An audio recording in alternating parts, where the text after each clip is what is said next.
Welcome to Perspective X, news for Gen X by Gen X. And I can guarantee that not a single digital clock in your house is blinking 12 a.m. So it's Friday. Let's do a quickie and let's go with some good news.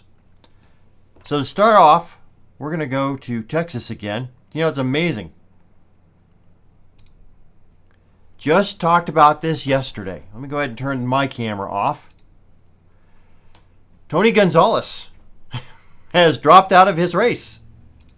We have late breaking news just into the KSAT newsroom. We have just learned that Congressman Tony Gonzalez will not seek re-election. He is dropping out of the runoff race. Literally unfolded in the last 10 to 12 minutes here. Gonzalez just posted a statement on X or Twitter saying, quote, "After deep reflection and with the support of my loving family, I've decided not to seek re-election while serving out the rest of this Congress with the same commitment I've always had to my district."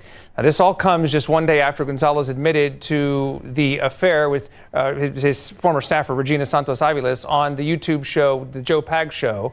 And House leaders had asked him and put a little more pressure on him to make this decision to ultimately drop out of the race. And he has, in fact, just done that. We will continue to follow what this means going forward for that nomination for the Republican Party in Texas Congressional District 23. So, for that nomination for the... Let's go back here just a bit. That is the young lady that killed herself by setting herself on fire. That's who he had the affair with. Anytime someone says, "with the support of my loving family," I fully expect that next week we'll see divorce papers. It may not be next week. It may be after he gets out of Congress.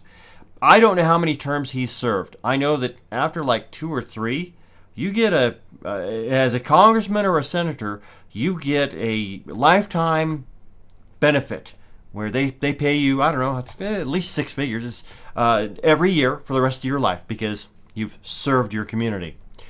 It must be nice to be able to give yourself whatever you want. But in this case, this is actually a good thing. He's dropped out of the race. What does that mean? Well, what that means is that Brandon Herrera will face Democrat Katie Padilla Stout in November. Brandon is going to be a U.S. congressman because I can guarantee you no Democrat is going to win District 23 in Texas. Not along the border. There's no way. So, congratulations, Brandon. I don't know you'll ever see this, but congratulations. As someone who has myself run for Congress, I understand how hard this has been for you. Anything I can do to help, just let me know. So, we go on to the next story. What's the next story? Well, I hear a whole lot of people talking about the U.S. involvement in Iran and how that is going to jump gas prices up because no oil can leave the Persian Gulf. Anyone going through the Straits of Hormuz, Iran is firing on them. They've sunk a couple of ships, including one of their own. Okay, sure, makes sense. But I want to point out something that has come to my attention. Most of the oil that Iran produces goes to one of 2 places. Those 2 places are Russia and China, most of which goes to China. Well, okay, so if no oil is leaving Iran, it can't go to China. And it's not like we were getting the benefit of any of that oil. So why would it affect our oil prices? None of our oil supplies, well, I suppose there are some oil supplies coming from that region that we receive, but the largest supplies of oil are in this hemisphere. Between North and South America, we have more oil than anyone else in the world. And one of the largest supplies that we have is in Venezuela. Sound familiar? U.S. and Venezuela moved to restore diplomatic ties 2 months after Maduro capture. Huh. Interesting. I wonder why. So I went and I asked Grok. Let's see what Grok has to say. Who now controls oil in Venezuela? As of early March 2026, control over Venezuela's oil sector has shifted significantly following major political changes earlier this year. In January 2026, U.S. forces captured former President Nicolas Maduro, leading to the installation of acting President Delcy Rodriguez, a former key figure in the Maduro Chavista government. The U.S. administration under President Trump has asserted significant influence over Venezuela's oil resources, describing it as a takeover or indefinite oversight of the sector to revitalize production and exports. This includes U.S. oversight of oil revenues, exports, and operations, with statements indicating the U.S. would control Venezuelan oil for years to come. Key developments include, in late January 2026, acting President Rodriguez signed a sweeping reform to Venezuela's hydrocarbons law. This opens the oil industry to privatization, ends the long-standing monopoly of the state-owned Petróleos de Venezuela S.A., PDVSA, allows private, including foreign companies, greater autonomy in production, management, sales, and pricing, and permits them to operate fields at their own risk and cost, even as minority partners in joint ventures.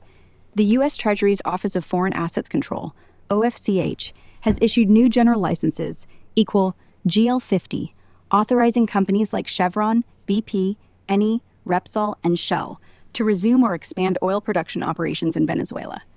PDVSA remains the state oil company and still plays a central role in ongoing production and sales, equal handling crude from suspended contracts, but its exclusive control has been dismantled. Some Maduro-era production sharing contracts have been suspended for review. Foreign firms, especially U.S. ones like Chevron, which already operates joint ventures, are positioned to gain more direct control over projects and proceeds, with expectations of increased investment to rebuild the dilapidated industry. In practice, while PDVSA nominally operates much of the infrastructure, and Venezuela's acting government enacts domestic laws, the United States exerts de facto overarching control through sanctions relief, licensing, direct oversight, equal U.S. Energy Secretary visits, and influence over the transition. Analysts describe Venezuela as currently under U.S. tutelage in the energy sector, with the goal of attracting Western investment to boost output, potentially 30 to 40% higher in 2026, though full recovery would take years and billions in funding due to prior mismanagement and infrastructure decay. This situation remains fluid amid ongoing political transition and U.S.-Venezuela negotiations.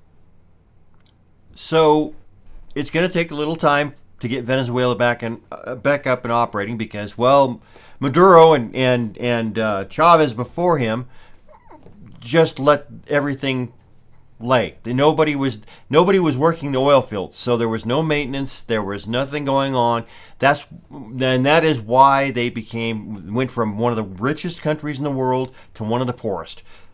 Any oil that came out of those fields was going in directly into Maduro's pocket, and very little at that, because after they took over, the U.S. sanctioned them, and that meant that they really couldn't get oil out to anyone.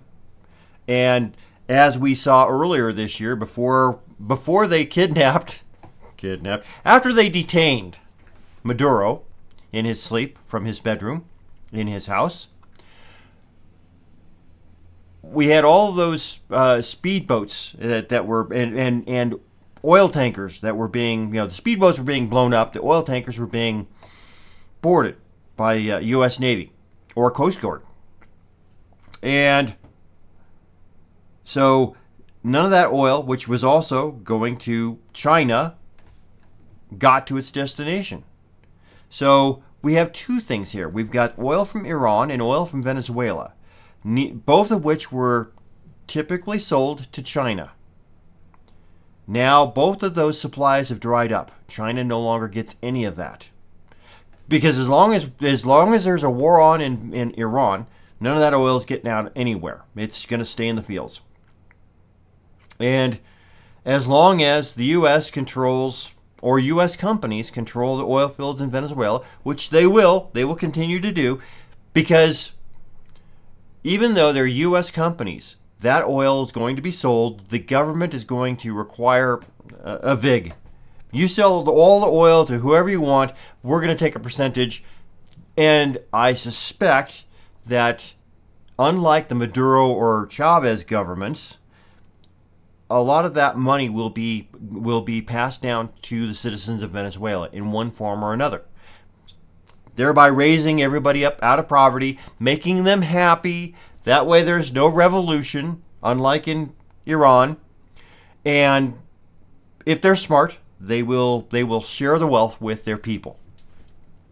I'm fairly certain that the people will demand that they do. So we get the benefit of oil from Venezuela. We have our own oil reserves. We've got the reserves in Canada. We have plenty of oil.